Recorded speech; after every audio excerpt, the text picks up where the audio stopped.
હવે હનુમાનજી મહારાજના દર્શન કરાયા પછી આપણે અહીંયા આજે છે ને જે સંત હતા આપણે બરોબર એમની આ કુટીર છે ભંગન અવસ્થાની અંદર. દોસ્તો તમે જોઈ શકો છો ઘણું બધું અહીંયા વિખેરાઈને પડ્યું છે, પરંતુ સંત મહાત્મા અહીંયા રહેતા હશે. આ બે લાકડા હા એની માથે એક આ આડું અને અમુક અવશેષો તો હવે ધ્વસ્ત થઈ ગયા છે. આ તમે જુઓ લાકડા અમુક હવે ખવાઈ ગયા છે, કારણ કે હાલ આ જગ્યામાં તે કોઈ બીજા સાધુ છે નહીં. આ જગ્યા ખાલી પડી હાવ અને આ એકદમ વાડી વિસ્તાર છે અને વાડી જંગલ વિસ્તારમાં કદાચ અહીંયા કોઈ બીજો આવકનો સ્ત્રોત ન હોઈ શકે. અને આ અહીં જે રહેતા હશે મહાત્મા એમનું આ સાધન સામગ્રી ભરવા માટેનું એક આ પીપળું છે, એક ચા એમનો ખાટલો પણ છે.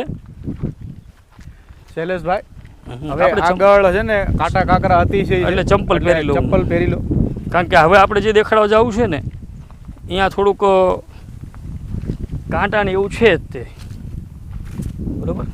અહીંયા કોઈ પણ વ્યક્તિ આવે ને શૈલેષભાઈ પેલી નજરે અવાક થઈ જાય કે આ મારું બેટું છે શું. અને આજતભાઈ આશ્ચર્યમાં ગરકાવ થઈ જાય.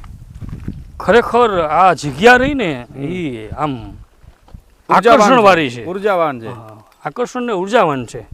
આ તમે જુઓ અહીંયા બાપુની બધી તમે જુઓ બધી પ્રતિમાઓ બધી બાપુએ નાગ દેવતા ચરમરિયા દાદાનું અહીંયા એક સ્થાન બનાવેલું છે બરોબર. એમને જુઓ બધા જે પથ્થરો જે ને જે કોઈતરાક ને એ જે હાલતમાં કોઈતરા ને એ જ હાલતમાં આમ નામ પડ્યા છે બધા.